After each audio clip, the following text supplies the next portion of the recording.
Bienvenidos a nuestro seminario sobre amigos y pares. Este grupo está conformado por Daniela Martínez, Camila Giraldo, Marisabel Cortés y Alejandro Torres. Para comenzar, vamos a resaltar la importancia que tiene la amistad durante esta etapa del desarrollo, pues son épocas de la vida en que el centro emocional de los jóvenes pasa de la familia inmediata a personas de afuera. Sin embargo, la influencia de los padres sigue siendo destacada a lo largo de la adolescencia y la mayoría de los adultos emergentes mantienen también un fuerte apego a los padres. Ahora bien, es importante diferenciar lo que es ser un par de un amigo. Los pares son simplemente personas que tienen en común ciertos aspectos de su estatus, como por ejemplo la edad. Para los adolescentes, sus amigos suelen ser pares, en el sentido de personas que tienen más o menos su edad, pero no todos sus pares son amigos. Los amigos son personas con las que se establece una relación mutua de valor. Los amigos a su vez cumplen con 3 características importantes.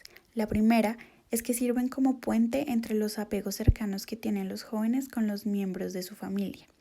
El segundo es que sirven como refugio emocional, especialmente para aquellos adolescentes que están teniendo dificultades, conflictos o problemas con sus padres en casa. Y el tercero es que existe una posible pareja romántica, ya que con el tiempo puede formarse una relación romántica duradera. Sin embargo, está comprobado que entre los 15 y 25 años son pocos los adolescentes o adultos emergentes que establecen una relación romántica que se prolongue a la adultez. Los pares, por otro lado, como se mencionaba anteriormente, son personas aproximadamente de la misma edad que los adolescentes, y los pares son la red de compañeros de clase o miembros de comunidad y compañeros de trabajo de la misma edad. En la cultura occidental existe algo conocido como la jerarquía de pares, la cual consiste en establecer jerarquías en el grupo, donde se entiende claramente que algunos adolescentes tienen un alto estatus y otros un bajo estatus. En lo que concierne a la relación familia y amigos, los padres siguen siendo una parte muy importante de la vida del adolescente. Sin embargo, disminuye el nivel de calidez y de cercanía. El tiempo con la familia se reduce hasta en un 50% en los grados 5º y 9º y continúa disminuyendo más en 9º y 11º grado. Los jóvenes ahora pasan más tiempo con otros pares de su misma edad y el tiempo que pasan con amigos del mismo sexo se mantiene. Sin embargo, el tiempo que pasan con amigos del sexo opuesto se incrementa. Los amigos se vuelven aún más importantes y necesarios en su vida. Se vuelven una fuente de experiencia más felices y con quienes se sienten cómodos para hablar abiertamente. Estudios en países europeos confirman que los adolescentes suelen ser más felices cuando están con sus amigos y recurren a ellos para obtener consejo e información sobre las relaciones sociales y el tiempo libre, aunque buscan a sus padres para pedirles consejos sobre la educación y los planes profesionales. Los adolescentes que tienen un apego seguro hacia sus padres también son más propensos a desarrollar apegos seguros con los amigos. Se ha encontrado, revelado en estos estudios, que los adolescentes con padres que alentaban el logro académico y que supervisaban sus actividades tenían calificaciones más altas y niveles más bajos de consumo de drogas.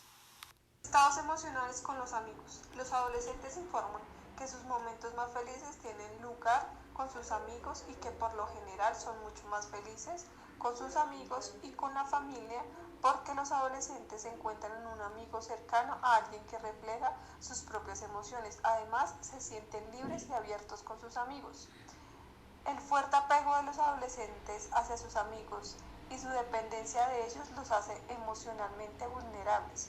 Se preocupan mucho por agradarle a los amigos y por si son lo bastante populares. Cambios en las relaciones de amistad durante el desarrollo. La principal característica distintiva de las amistades adolescentes en comparación con las amistades de la niñez tardía sea la intimidad, es decir, el grado en que dos personas comparten conocimientos, opiniones y sentimientos personales. La necesidad de intimidad con los amigos se identifica en la preadolescencia y la adolescencia temprana. Alrededor de los 10 años, la mayoría de los niños trata una amistad especial con un miembro particular del mismo sexo, quien se convierte en un compañero o amigo cercano. A esta edad, los niños adquieren la capacidad cognitiva de mostrar un grado de toma de perspectiva y empatía que no tenían antes, lo cual se va desarrollando cada vez más con sus compañeros en la medida en que comparten sus pensamientos. Los compañeros brindan evaluaciones honestas de los méritos y los defectos del otro. Esto construye la formación de la identidad, a medida que los adolescentes hacen una autoevaluación más honesta y precisa de sus habilidades y de su personalidad. Los adolescentes consideran que la confianza y la lealtad son más importantes para la amistad que los niños más jóvenes. La elección de amistades por parte de los adolescentes se basa principalmente en semejanzas importantes que tengan en común. En primer lugar está la orientación educativa. En segundo lugar, la preferencia por medios de comunicación, aquí incluidas las redes sociales. En tercer lugar, las actividades de tiempo libre, lo que puede incluir deportes u otras actividades lúdicas. En cuarto lugar, la participación en conductas de riesgo y en quinto lugar, el origen étnico. En cuanto a la influencia de los amigos y la presión de los pares, a menudo se supone que las influencias de los amigos son negativas y se les culpa de todas las conductas de riesgo que el adolescente empieza a presentar, como lo es el consumo de alcohol, de drogas, el tabaquismo, la delincuencia. La influencia de los amigos es muy importante para alentar al adolescente a participar en conductas arriesgadas, sino que también para desalentar dicho comportamiento, para apoyarlos emocionalmente o ayudarlos a enfrentar los acontecimientos estresantes de la vida. Las amistades íntimas en la adolescencia son importantes para construir su autoestima. Esas amistades también refuerzan su comprensión social porque comparan su perspectiva con la de sus amigos. El apoyo informativo es el consejo y orientación de la solución de problemas personales, como las dificultades con los amigos, relaciones románticas, padres o escuela. El apoyo instrumental es la ayuda en diversos tipos de tareas. Los amigos adolescentes se apoyan uno al otro con tareas escolares, con los quehaceres domésticos, prestándose dinero. Y el apoyo de compañerismo es ser capaz de confiar el uno con el otro, digamos que en actividades sociales. Y por último está el apoyo a la autoestima, es el que los amigos adolescentes se proporcionan al felicitarse cuando tienen éxito o al animarse o consolarse cuando fracasan.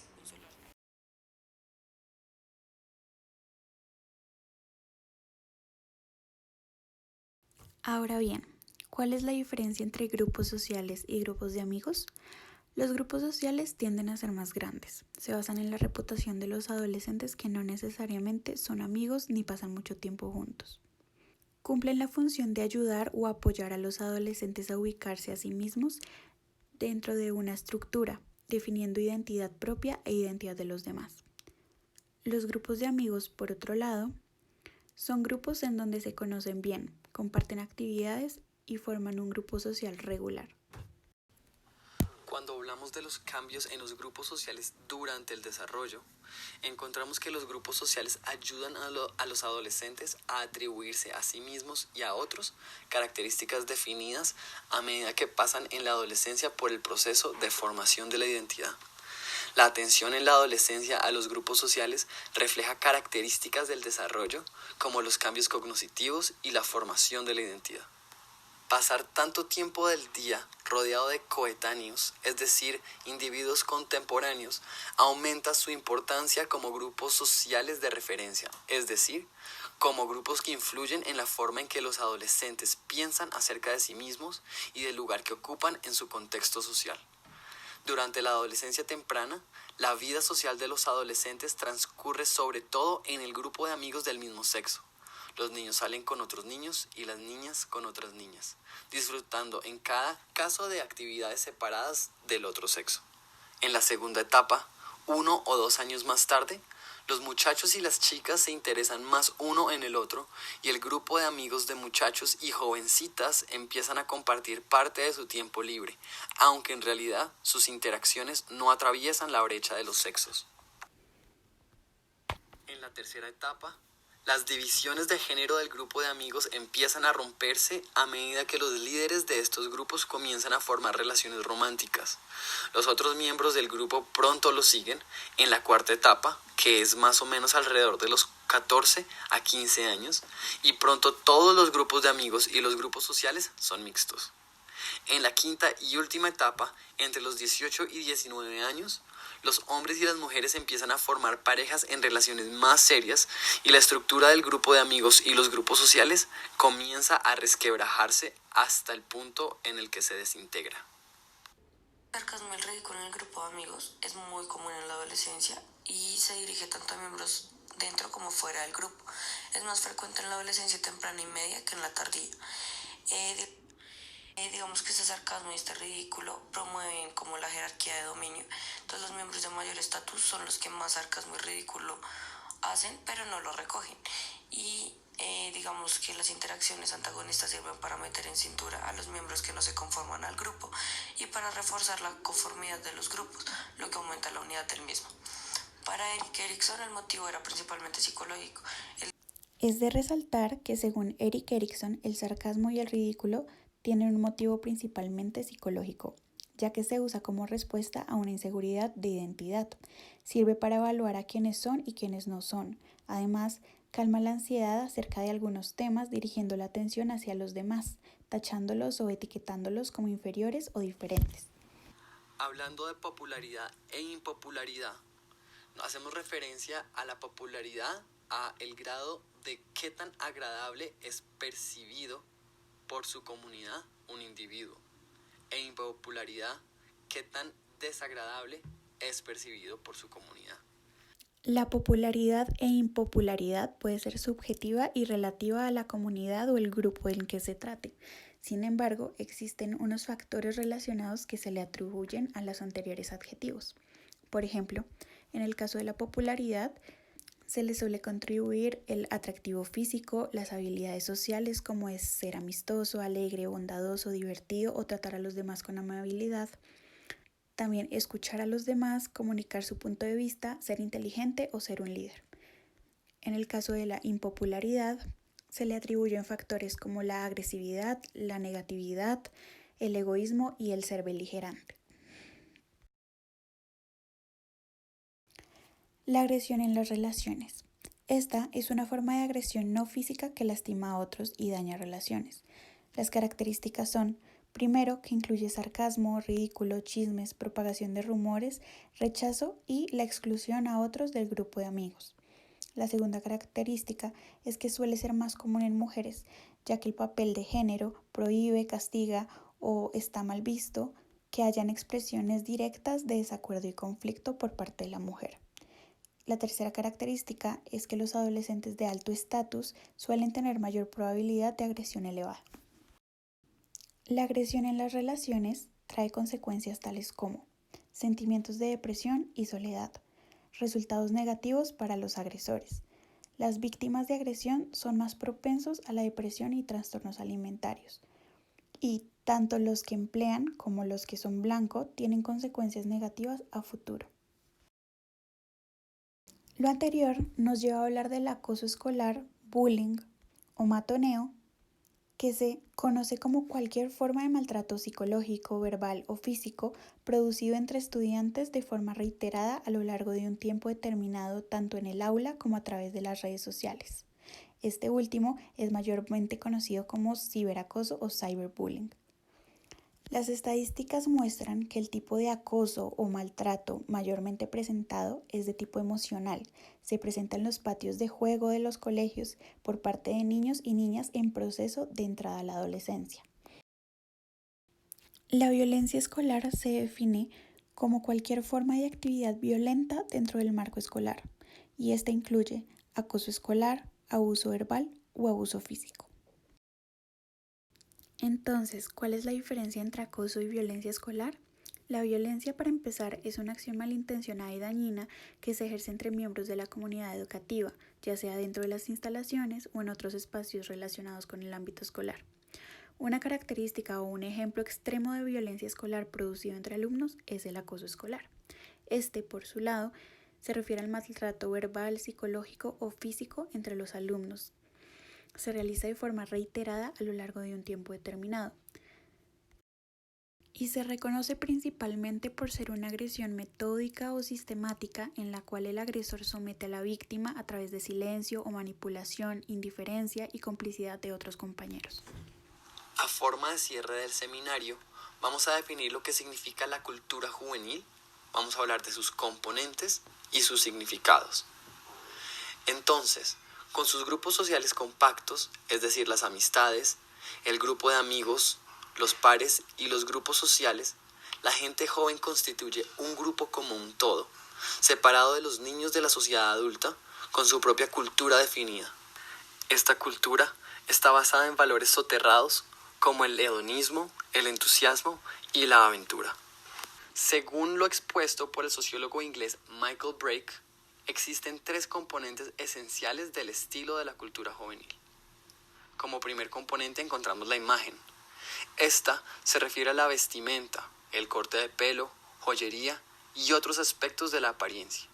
El componente número 2 es el porte, y este se refiere a formas distintivas de gestos, modos de andar y posturas. El tercer y último componente es el argot, el cual hace referencia al vocabulario que se usa y a cierta forma característica de hablar. Por último, Michael Brake define 3 diferentes tipos de culturas que componen a la cultura juvenil. La primera son las culturas postfigurativas, y esta se refiere a lo que los niños y los adolescentes necesitan aprender para funcionar como adultos en un futuro. Esta cambia muy poco de una generación a la siguiente. La segunda son las culturas cofigurativas, en la que los jóvenes aprenden lo que necesitan saber, no solo de los adultos, sino también de los otros jóvenes. La última de estas culturas son las culturas prefigurativas, y esta hace referencia a cómo la dirección del aprendizaje llega a cerrar un círculo.